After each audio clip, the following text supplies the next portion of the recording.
झारखंड के धनबाद में 2 दिसंबर को जहरीली गैस लीक हो गई। गैस लीक केंदुआडीह थाना क्षेत्र के राजपूत बस्ती में हुई है। 2 दिन के भीतर 2 महिलाओं की मौत की खबर सामने आई है। स्थानीय लोगों का आरोप है कि ये मौतें कोयला खदान क्षेत्र में लगी आग से निकलने वाली जहरीली गैस की वजह से हुई है।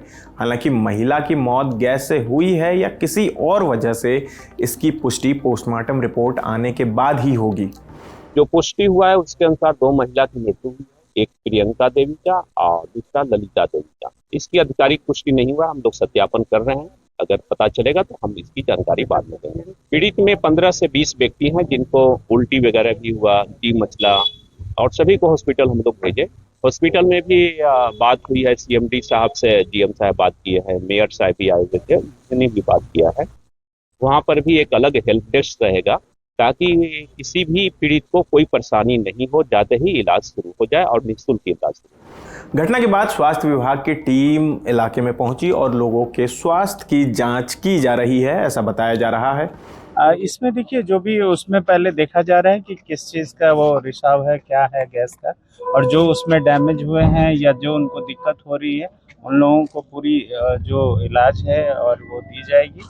और अगर ज़रूरत पड़ी तो उनको हम लोग अपने सेंटर पे वहाँ PMCH या फिर सदर शिफ्ट करके अच्छे से उनका इलाज करेंगे।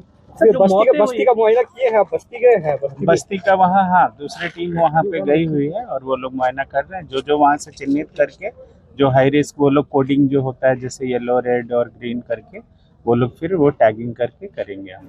जहां गैस लीक हो रही है वो इलाका सरकारी company Bharat coking coal limited यानी कि BCCL की खदानों का हिस्सा है।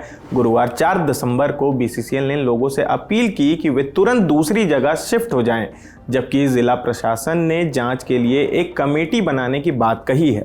लोगों का आरोप है कि पहले से ही खतरे के संकेत बार बार मिल रहे थे, लेकिन प्रशासन ने समय रहते सही कदम नहीं उठाए। इंडियन एक्सप्रेस की रिपोर्ट के मुताबिक गुरुवार शाम तक इस मामले में कोई भी FIR दर्ज नहीं हुई थी। धनबाद के DC आदित्य रंजन ने कहा कि परमानेंट उपाय के तौर पर तो लोगों को दूसरी जगह शिफ्ट करना ही है, लेकिन अभी हम लोगों को ऑक्सीजन, एम्बुलेंस जैसी सेवाएं दे रहे हैं। देखिए, अभी हम लोग आपदा की बैठक भी बुलाए हैं। हम लोग उसमें मोस्टली BCCL और जिला प्रशासन दोनों मिल के उसको समाधान करना चाह रहे हैं और उसमें परमानेंट सॉल्यूशन तो शिफ्टिंग ही है, पर टेम्परेरी सॉल्यूशन के रूप में हम लोग ऑक्सीजन सपोर्ट के साथ 2 एम्बुलेंस जिला प्रशासन से और 2 BCCL से उपलब्ध कराने का निर्देश दिए हैं। मुझे लगता है अब तक पहुँच भी गया है और हम लोग कोशिश कर रहे हैं कि हो सकता है अगर हम लोगों को समाधान कुछ मिले तो जो वहाँ पर लोग बहुत सालों से रह रहे हैं उनके लिए हम लोग जो बेस्ट हो सकता है शिफ्टिंग को लेके, मुआवजा को लेके, वो हम लोग उसी के लिए आज बैठक रखे हैं। बैठक में जो निर्णय होगा उसके आलोक में। इंडियन एक्सप्रेस की रिपोर्ट के मुताबिक जिन 2 महिलाओं की मौत हुई है उनके मुआवजे के बारे में पूछा गया तो डिप्टी कमिश्नर ने कहा कि मुआवजा BCCL की नीति के हिसाब से ही दिया जाएगा। उन्होंने ये भी कहा कि स्थानीय लोग आग से प्रभावित खनन क्षेत्र में अवैध रूप से रह रहे थे और ऐसे इलाकों में गैस लीक का खतरा हो सकता है, ये पहले से ही सबको पता होता है। उन्होंने बताया कि यहाँ लोगों को कई सालों से घर खाली करने के नोटिस दिए जा रहे हैं।